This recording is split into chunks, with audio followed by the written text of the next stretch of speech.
साथियों, स्वागत है आपका आपके अपने YouTube चैनल स्टेनो स्टार में। और आज हम करने वाले हैं कंजक्शन, जैसा कि आपको यहाँ पर दिख रहा होगा और आप हमारे थंबनेल से ही समझ गए होंगे। चलिए अब शुरू करने वाले हैं कंजक्शन। और कंजक्शन शुरू करने से पहले दोस्तों मैं आपको एक बात बता देना चाहता हूँ कि मैंने आर्टिकल्स की वीडियो आपको प्रोवाइड करा दी हैं। आप हमारे प्ले लिस्ट में जाकर एयरफोर्स इंग्लिश के नाम से वहाँ पर वीडियो देख सकते हैं। तो चलिए शुरू करते हैं कंजक्शन को। साथियों, कंजक्शन शुरू करने से पहले कंजक्शन को समझते हैं कि कंजक्शन होते क्या हैं। तो यहाँ पर देखेंगे, कंजक्शन वह शब्द है जो दो या दो से अधिक वर्ड्स यानी कि शब्द, फ्रेज, मुहावरे और क्लॉज को जो है या सेंटेंस को हमारा जोड़ता है। तो साथियों, तो यही चीज़ ऊपर इंग्लिश में लिखी हुई है, आप समझ गए होंगे इसका कहने का अर्थ क्या है। कंजक्शन एक ऐसी चीज़ है जैसे कि मान लीजिए एक शब्द है, एक वाक्य है, राम खाना खाता है, और इसी में हमें यदि कुछ और आगे जोड़ना हो कि राम खाना खाता है और वह नहाता है या उसके बाद नहाता है, तो ये लंबा हो जाएगा। और से जो हमने ये जोड़ा हमारा कंजक्शन और कहलाएगा। तो कंजक्शन ये होता है जो दो शब्द या दो से अधिक शब्दों को जोड़ता है। चलिए, कंजक्शन कौन कौन से हो सकते हैं थोड़े से हमने यहाँ पर लिखे हैं, बाकी हम वीडियो के लास्ट में आपको फोटो देने वाले हैं और उन कंजक्शनों की हिंदी भी आपको देने वाले हैं। तो and, but, that, because, if, when, ये जितने भी आपको यहाँ पर दिख रहे हैं आदि कंजक्शन के प्रयोग हम अपनी बात को कम शब्दों में एवं स्पष्ट रूप से यानी कारण, परिणाम, शर्त, स्थिति आदि को बताते हुए व्यक्त करते हैं। तो ये कुछ कंजक्शन है। चलिए अब कंजक्शन का यूज़ हम देखने वाले हैं। करेक्ट यूजेस ऑफ कंजक्शन हम यहाँ पर पढ़ने वाले हैं। तो पहला रूल क्या है, पहला रूल हमने एयरफोर्स लेवल तक का और थोड़ा इसमें एक्स्ट्रा भी ऐड किया हुआ है, वो मैं आपको समझाने वाला हूँ। कॉमन एरर क्वेश्चन आपसे कैसे मालूम करता है वो भी समझाने वाला हूँ। तो चलिए पहला रूल स्टार्ट करते हैं। पहला है नो सूनर के साथ या बाद में, यानी कि साथ या बाद में हमेशा देन का प्रयोग करते हैं। केवल यदि आपको सेंटेंस में नो सूनर मिलता है तो आप सीधे ही देन का प्रयोग करने वाले हैं। इसके साथ THEN देन और THAN देन, इसमें अंतर है। तो THAN वाले का प्रयोग हम नो सूनर के साथ करते हैं, THEN का नहीं करते हैं। और ना ही दैट का करते हैं इसके साथ, ना ही बट का, देन का इसके साथ प्रयोग नहीं करते, सिर्फ और सिर्फ देन का प्रयोग करते हैं। चलिए एग्जाम्पल से समझते हैं साथियों।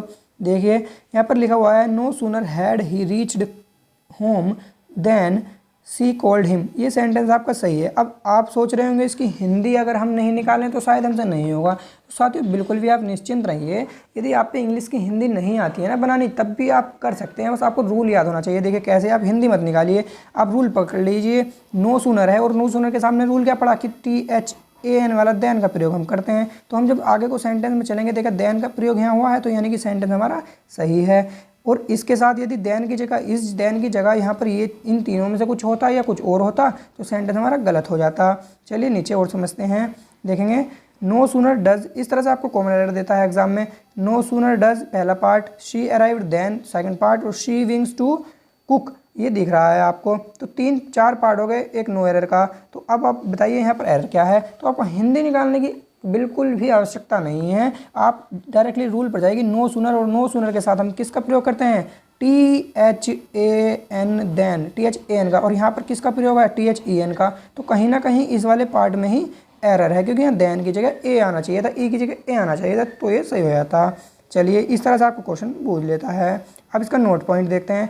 ये तो था एयरफोर्स लेवल तक का, और थोड़े एग्जाम में हार्ड कैसे बना देता है क्वेश्चन को।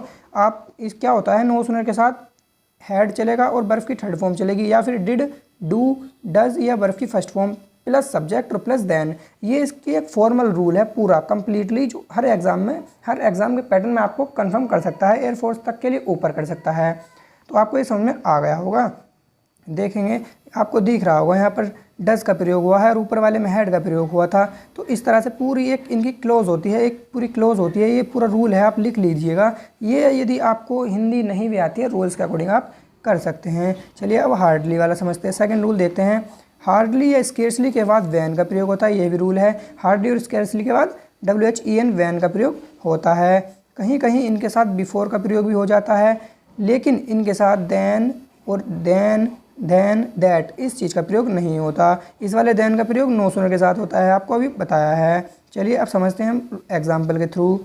तो यहाँ पर है, hardly had Reena reach the station when the train arrived. अब देखें, आप हिंदी निकालने की कोई ज़रूरत नहीं है आपको। आप हार्डली अगर आपको मिला है तो आपको सीधा माइंड में आ जाना चाहिए कि वैन का प्रयोग हार्डली और स्केर्सली के साथ होता है। तो यहाँ पर हुआ है ना, तो ये आपका सही हो जाएगा। यदि इनके साथ देन का होता, देन डैट का होता, तो आपका सेंटेंस गलत हो जाता। चलिए नेक्स्ट रूल समझते हैं। Hardly had Reena reach the station before the train arrived. अब हमें पता था हार्डली और स्केर्सली के साथ हम वैन का भी प्रयोग कर सकते हैं और बिफोर का भी, तो बिफोर का प्रयोग भी यहाँ हुआ है, तो ये सेंटेंस तब भी सही हो जाएगा।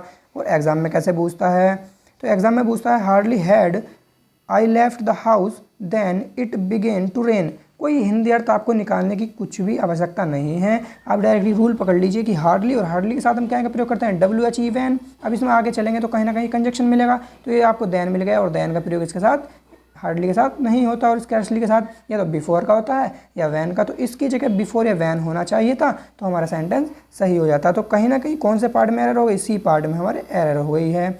चलिए नोट इसका भी है, एक नोट पॉइंट देखेंगे क्या कहता है कि note point hardly had plus verb की थर्ड फॉर्म वैन या बिफोर, ये पूरी एक रूल है, पूरा एक क्लोज है, इसे आप लिख लीजिएगा, याद कर लीजिएगा, सभी रूल्स हैं। ये जो है अपना नो सुनर के साथ जैसे डिड के साथ भी प्रयोग हो जाता है, तो आप बिल्कुल भी चिंता ना करें। चलिए अब देखते हैं नेक्स्ट रूल। नोट ओनली के बाद हमेशा बट आल्सो का ही प्रयोग होगा।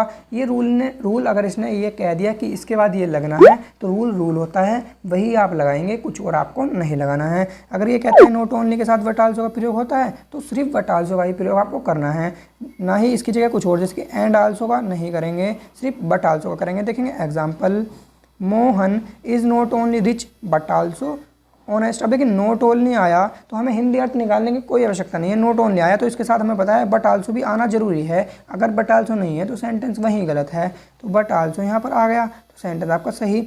Your house is not only big but also beautiful. देखिए नोट ओनली का प्रयोग, सॉरी नोट दो लिखा गया, नोट ओनली का प्रयोग हुआ और बट आल्सो का, तो सेंटेंस सही यहाँ नहीं होता इस चीज़ का, तो गलत हो जाता। देखेंगे exam pattern, Mohan is not only rich and also honest. देखिए नोट ओनली आया, आराम से आपको सेंटेंस पढ़ना है, आराम से समझना है, हिंदी अर्थ की कोई आपको आवश्यकता नहीं है, बस रूल आना चाहिए। नोट ओनली आया और नोट ओनली के साथ हमें पता है बट आल्सो का प्रयोग होता है, लेकिन इन्होंने एंड आल्सो का कर रखा है तो ये गलत हो जाएगा, हमें यहाँ बट का प्रयोग करना था। बस यहाँ से ही आपको पार्ट डिवाइड करके वो दे देगा।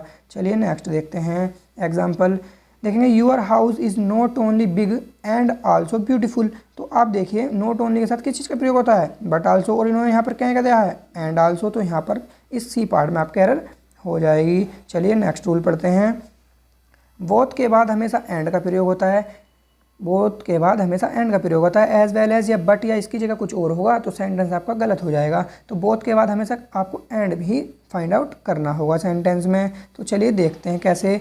Example, Sohan is both intelligent and, तो बोथ के बाद आया ना एंड, तो बोथ के बाद हमेशा एंड का प्रयोग होता है, हैंडसम, ठीक है, ये राइट हो जाएगा।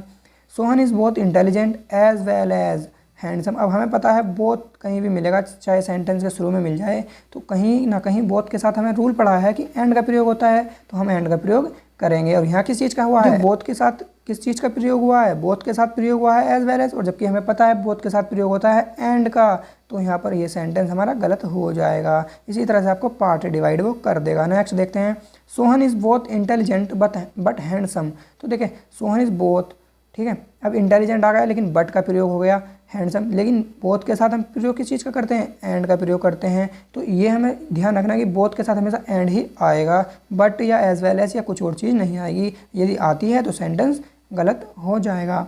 अब common error for the exam pattern देखेंगे, राघव इज़ बोथ इंटेलिजेंट। अब देखिए राघव इज़ सही था, बोथ इंटेलिजेंट है तक सही है, बोथ आगे यहीं पकड़ लो, बस यहीं पकड़ना कि बोथ के साथ एंड कहीं ना कहीं होगा आगे, और जब आगे नहीं है तो पार्ट सी में एरर हो जाएगी। इस तरह से आपको बस चलना है, हिंदी अर्थ निकालने की कोई आवश्यकता आपको है नहीं। चलिए, ऑल्दो या दो के बाद यट का प्रयोग होता है बट का नहीं, ये भी रूल है। रूल आप एक या दो पढ़ लीजिए लेकिन दिमाग में घुसा लीजिए, आपकी समझ में आना चाहिए। बस रूल दो पढ़ाऊंगा लेकिन बिल्कुल आपको समझ में आना चाहिए, बिल्कुल आप पकड़ लें। एग्जाम में आप कोई भी क्वेश्चन उठाएं नोट ओनली बट आल्सो का, तो आप रूल लिख लीजिएगा और एकदम ध्यान दें, आप पकड़ लें उसको, यही मैं आपको सिखाना चाहता हूँ बस।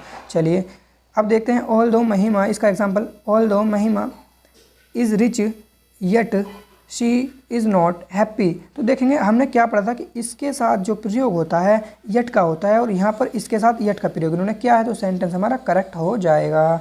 नेक्स्ट देखते हैं यहाँ पर, अब देखिए, ऑल दो Ramesh is poor but he is happy. अब हमें पता है इसके साथ बट का प्रयोग हम नहीं करते हैं, यट का प्रयोग करते हैं, तो बट की जगह यट हो जाएगा, सेंटेंस आपका सही हो जाएगा। लेकिन एक बात और ये कहता है, ये नोट है इसका, कि ऑल्दो और दो के बाद यट के स्थान पर कोमा का प्रयोग भी हम कर सकते हैं साथियों।